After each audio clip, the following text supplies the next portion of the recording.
Party നിയോഗിച്ച് എൻ്റെ ഓഫീസിൽ political secretary അദ്ദേഹം പ്രവർത്തിക്കുകയാണ്. മാതൃകാപരമായ പ്രവർത്തനമാണ് അദ്ദേഹം നടത്തുന്നത്. ഒരു തരത്തിലുള്ള തെറ്റായ കാര്യവും അദ്ദേഹത്തിൻ്റെ പക്കലില്ല. ആര് പറഞ്ഞാലും അതെല്ലാം അവജ്ഞയോട് തള്ളിക്കളയുന്നു എന്നുള്ളതേ ഉള്ളൂ. നേരത്തെ പറഞ്ഞിരുന്ന എസ് പി ആർ ശ്രീദാസിന്റെ സ്ക്വാഡിൽപ്പെട്ടവർ സ്വർണ്ണക്കള്ളക്കടത്തുകാരായ യാത്രക്കാരിൽ നിന്ന് സ്വർണം പിടിച്ചെടുക്കുകയും പിന്നീട് അത് തിരിമറി നടത്തുകയും ചെയ്യുന്നു എന്നുള്ളതായിരുന്നു പ്രധാനപ്പെട്ട ആക്ഷേപമായി വന്നിരുന്നത്. ഈ വിമാനത്താവള പരിസരത്ത് കയറി ഇത്തരത്തിലുള്ള പരിശോധന നടത്താൻ പോലീസിന് അവകാശമില്ല. കസ്റ്റംസ് ആക്ടിന്റെ പരിധി കടന്നുള്ള ഒരു ലംഘനമാണ് നടന്നുകൊണ്ടിരിക്കുന്നത്. അത് അംഗീകരിക്കാനാവില്ല എന്നുള്ളത് തന്നെയാണ് കോടതിയിൽ ഇപ്പോൾ നൽകിയ സത്യവാങ്മൂലത്തിൽ പറയുന്നത്.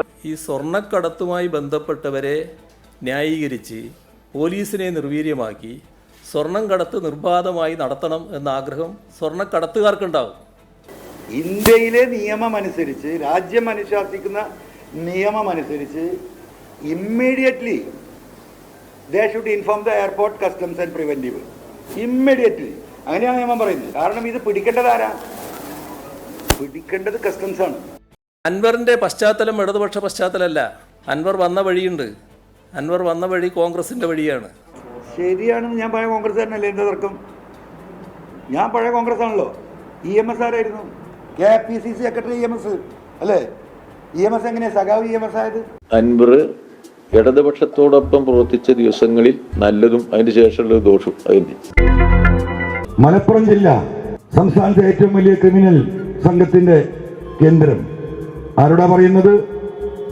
ഹിന്ദു ന്യൂസ് പേപ്പറിനോട്. സ്വർണ്ണക്കടത്തിലൂടെ മലപ്പുറത്തെത്തുന്ന പണം രാജ്യവിരുദ്ധ പ്രവർത്തനങ്ങൾക്ക് ഉപയോഗിക്കുന്നുവെന്ന് മുഖ്യമന്ത്രി. ദേശവിരുദ്ധ ശക്തികൾ ഉപയോഗിക്കുന്നു എന്നാണല്ലോ ഇന്റർവ്യൂവിൽ വന്നിരിക്കുന്നത്.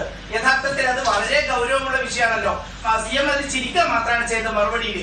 അതിലെന്തെങ്കിലും അന്വേഷണം ഉണ്ടാവോ? ഈ സുബ്രഹ്മണ്യനെതിരെ നടപടിയെടുക്കും. ഒരു അന്വേഷണം വേണ്ടേ? ഉൾപ്പെടെ നീങ്ങുന്ന രീതിയിലേക്കാണ് വൈകാരിക പ്രതികരണം വന്നിരിക്കുന്നത്. ഈ ഒരു തെറ്റായ വിവരം കൊടുത്ത കാര്യത്തിൽ അന്വേഷണം വേണ്ട CM?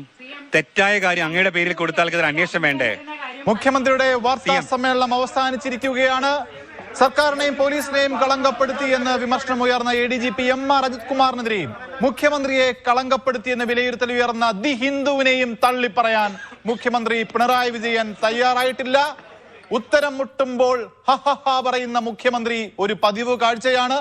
ഇന്നും അതിനൊരു മാറ്റവും ഉണ്ടായില്ല. സാധാരണ ഒന്നോ രണ്ടോ ഹഹഹായൊക്കെ വരാറുള്ളൂ. എന്നാൽ ഇന്ന് ഹഹഹായുടെ അയ്യര് കളിയായിരുന്നു. എന്തായാലും വീണടത്ത് കിടന്നുരുളുന്ന മുഖ്യമന്ത്രി.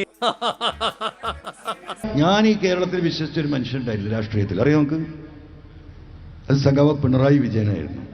ഈ രാജ്യം നേരിടുന്ന വർഗീയ വിഷയങ്ങളിൽ ശക്തമായ നിലപാടെടുക്കുന്ന കമ്മ്യൂണിസ്റ്റ് പാർട്ടിയുടെ അതിശക്തനായ നേതാവ് എന്നതായിരുന്നു എന്റെ വിശ്വാസം.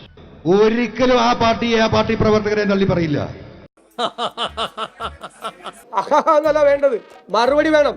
ചോദ്യങ്ങൾക്ക് പ്രധാനപ്പെട്ട ചോദ്യങ്ങളാണ് ചോദിച്ചിരിക്കുന്നത്. എന്തോ ഒരു പന്തികേടുണ്ട് എന്ന് സാധാരണ നിലയിൽ തോന്നും.